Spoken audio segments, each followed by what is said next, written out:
Gimana sih kalian ngebaca medannya, kemudian memformulasikan strategi yang paling efektif? Kira-kira apa yang bisa Mas Angga dan Mas Adit share untuk teman-teman yang juga pengen, katakanlah, punya ide untuk konten dan pengen win in YouTube as well? Kalau dari kita sih, dari Shark Animation, kebetulan saya kan background-nya adalah desain produk. Desain produk itu ya kalau dulu ATM lah, amati, teliti, modifikasi. Itu jadi kalau kita ngelihat itu small risetnya kita. Jadi kita browse, ketika kita mau bikin konten, kita riset dulu nih, konten apa kira-kira yang mau kita bikin. Saya lihat tuh, apa yang lagi rame, kenapa dia rame, gimana cara postingnya. Nah, itu salah satu small reset yang kita lakukan untuk salah satu konten. Jadi ada salah satu konten kita, ketika itu di luar negeri lagi rame banget itu konten. Akhirnya, kok ini konten lumayan bagus ya, kenapa nggak kita bikin ya versi Indonya? Dengan perencanaan yang matang gitu. Kemudian akhirnya bedanya konten saya dengan Mas Adi itu bedanya gini. Kalau konten saya itu trial error, terus ada perencanaan, akhirnya berhasil. Kalau Mas Adit itu dia langsung berhasil gitu ya. Nanti mungkin dari sisi yang langsung berhasil bisa beda lagi ceritanya gitu kan. Kalau ini beberapa konten trial error. Jadi awalnya kita lihat, akhirnya kita bikin nih kira-kira versi Indonya. Kita posting nih, dari postingan itu kita lihat pasti nggak ada view-nya. Pasti yang kita lakukan adalah share ke WhatsApp ke temen, subscribe gue dong gitu. Menurut gue itu useless. Kenapa useless? Karena lo memaksa orang untuk subscribe tapi dia nggak suka sama konten lo. Itu salah satu yang menurut gue useless, sering dilakukan oleh konten kreator YouTube yang baru. Yang gue lakukan adalah, karena video kita ini dalam tumpukan jerami, gimana sih kalau kita lihat funnelnya tuh masuknya banyak, jadi yang beberapa yang suka sama kita nge-subscribe, tapi dengan subscribe-nya itu nggak terpaksa, subscribe-nya karena benar-benar dia suka, atau juga bukan karena kepleset dia mencet subscribe. Yang kita lakukan adalah kita persiapin konten selama 2 bulan, seminggu 3 kali upload waktu itu. Kemudian dalam sebulan pertama kita iklanin itu. Akhirnya sebulan pertama itu kita udah ngiklan berbayar nih di YouTube. Orang Google-nya bilang gini, Mas, ini videonya iklan belum pernah loh ada yang kayak gini, sampai ditonton sampai lama sama orang. Wah, akhirnya di bulan pertama kita sampai tuh 1.000 subscriber dengan seminggu ngiklan. Seminggu ngiklan, sebulan pertama dapat 1.000 subscriber. Kalau Manusa mah 1.000 apalah gitu ya. Kalau saya tuh udah seneng aja dapat 1.000 subscriber konten baru lah. Kemudian di 1.000 pertama ini, kemudian ya pasti loh, kalau kita YouTuber pengen banget langsung ke monetize ya. Akhirnya dalam 2 hari kita ajuin sebulan 4.000 jam, terus kita ajuin monetize, langsung approve. Wah, makin senang. Nah, di bulan kedua kita tetap masih nih ada budget buat ngiklan kita. Biar apa? Biar panelnya tadi, orang tetap masih banyak yang masuk, yang suka nge-subscribe kita. Di bulan kedua, akhirnya kita dapat nih 150.000 subscriber. Menurut kita, itu salah satu, trik yang menurut kita berhasil di kita. Tapi di balik itu ya satu, kontennya harus menarik. Kalau nggak menarik, nggak bakal orang nge-subscribe, gitu kan. The product needs to sell by itself. Iya. At the start ya. We just datengin traffic. Yeah. Sisanya adalah balik lagi ke konten kalian masing-masing. Di situ adalah pelajaran kita yang menurut kita ya, gue nggak perlu ngemis-ngemis loh ke orang-orang, subscribe gue, tapi gue bayar deh gitu. Ada budget marketingnya, tapi ternyata kena nih niche-nya, orang suka sama ini. Dan so far ya dalam 6 bulan udah hampir 500.000 subscriber, dengan konsisten hampir setiap kita upload itu 700 komen. Terus kita polling nih kalau riset ya, kalau Mas Adit kan pernah riset ya, pasti kan riset untuk bikin produk mahal ya Mas Adit ya. Riset mahal banget. Mahal ya. Jadi gini, ada cerita lucu di konten ini nih. Di community kita, itu kita suka ngadain polling.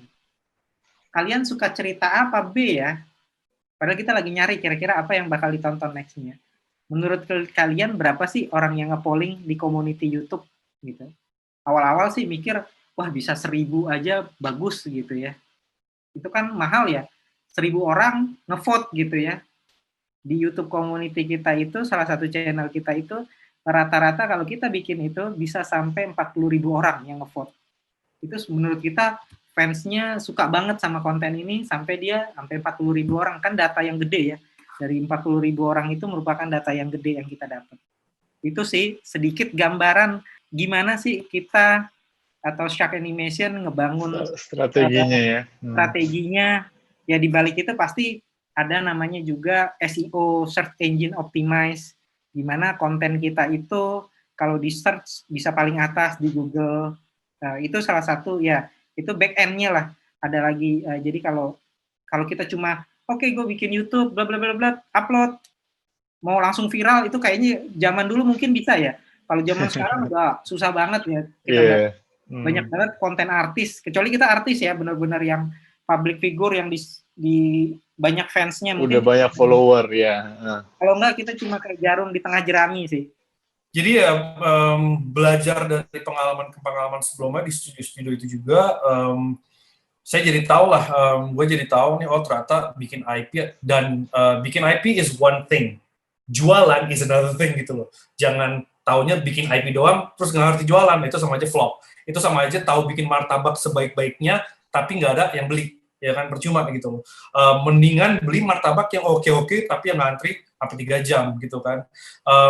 Nah kembali lagi how to make winning on YouTube, kita pelajarin lah YouTube algoritmanya, oh kenapa sih konten-konten ini menarik, kenapa sih kontennya ya the king of YouTube Asia ya Atta ataupun siapapun lah, itu kenapa sih gain attraction-nya banyak banget sehingga dia bisa mencapai sekian puluh juta subscribers gitu. Nah apakah kita kan cemplung di kolam yang sama? Jelas beda gitu loh, karena ya kita animasi, kita juga lihat oh pasar kita sama dia beda, akhirnya kita cari pasar sendiri, which is kita lihat ya Muslim. Indonesia kan negara Muslim terbesar dan belum ada ternyata animasi yang mencakup Muslim Indonesia gitu. Ada dari negara tetangga si kembar dan banyak banget dari negara tetangga sih, cuman Indonesia belum ada gitu. So we ask that question, why? Kenapa sih? Kenapa Indonesia belum ada gitu? Jadi itu pertamanya tuh kita mulai dari situ dulu. Itu kenapa? Dari kenapa kan yang muncul lah kenapa. Terus gimana, kapan gitu loh. Kenapanya ya mungkin itu tadi kali, permintaan dari audiens, dari riset kita yang kita lakuin itu udah banyak. Ternyata ibu-ibu tuh udah menginginkan konten yang baik buat anak-anaknya. Mungkin kebanyakan lebih milih jalur sinetron ya, karena lebih mudah, lebih murah kali ya. Animasi kan mahal ya. Kita harus define nih, menjadi pembeda antara kita dan mereka tuh apa gitu loh. Oh ternyata kita define, oke, mereka tuh bisa menceritakan sebuah cerita 11 menit, 20 menit, 22 menit. Kita harus define, jangan. Kalau kita harus kayak gitu, berarti kita jemplung ke kolam yang sama. Gimana caranya kita dengan budget kita yang seadanya ini, dengan tim kita yang seadanya ini, kita bikin konten yang sifatnya ya udah 3-5 menit, itu adalah hasil riset YouTube juga, ternyata retensi viewers orang-orang tuh hanya sampai sebatas itu. Nah kita bikin konten itu se-efektif mungkin. Good content is not storytelling. It's telling your story well, gitu loh, buat gue ya. A good content itu bukan masalah storytelling, oh segala macam, tapi it's how to tell your story well.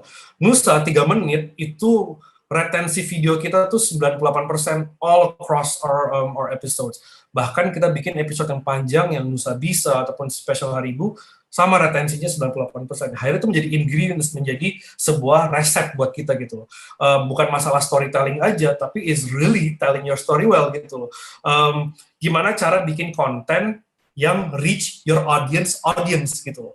Gimana cara nge-reach, bikin konten ke audience, dan audiensnya mereka juga. Jadi itu akan menjadi ripple effect, domino effect-nya sendiri. Itu sih suksesnya Nusa sih dari situ ya, karena kita bikin konten yang kita bikin sepadat mungkin, ceritanya sebaik mungkin lah. Dan ketika audience nonton, ya itu dia, mereka ngerasa, ini gue banget, lu harus nonton deh. Nah gitu, itu ripple effect-nya gitu.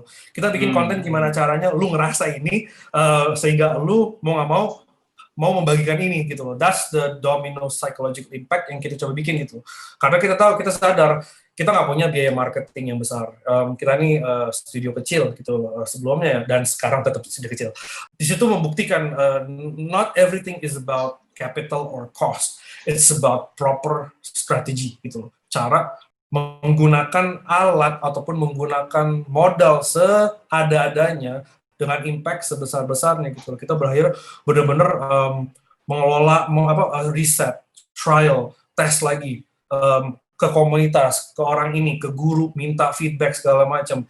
Ketika kita bisa ngerucutin yang tadinya persepsi mereka ataupun selera mereka, oh ya, coba kita bikin kerucut. Nah, ketika semua orang bilang, bagus, ya udah akhirnya kita rilis karena we managed to close down that gap of opinion sehingga mereka ngerasa, wah ini bagus banget. Akhirnya pas kita launching, ya ripple effect itu terjadi gitu. Traditional marketing is telling the world, I'm a rock star gitu. Itu traditional marketing. Oh, saya ini rock star gitu. Current marketing nggak perlu, you just need to show you are one gitu loh. Gimana caranya? You create that content gitu loh. Gimana caranya bikin konten, lu nggak perlu bilang ini saya bagus gitu loh. Ya, you need to know that you are one gitu loh. In the end, it's about content to how to reach that audience. Gimana cara ketika orang nonton, ini gua banget. Dan ini punya nilai yang positif buat gue, harus punya impact si konten, bukan asal yang penting hi guys, wah ya segala macam. No, it has to have impact gitu.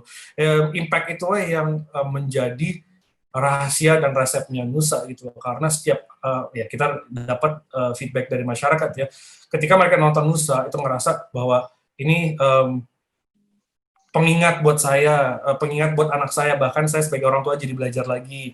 Terima kasih. Yaitu sih ripple effect yang udah yang kita sengaja bikin karena itu tadi kita keterbatasan modal, keterbatasan alat, keterbatasan segala-segalanya. Cuman buat saya pribadi, that's where creativity is born. Is when there is limitation. Dengan ada limitasi, justru menurut saya itu banyaknya kreativitas gitu. Bukan berarti wah modal harus sebesar-besar segala macam, ya nih kita pasti yang terbaik dan kita kasih laku hasil render sebaik-baiknya, doesn't matter gitu. It's all about what you have and how you make the best of it gitu.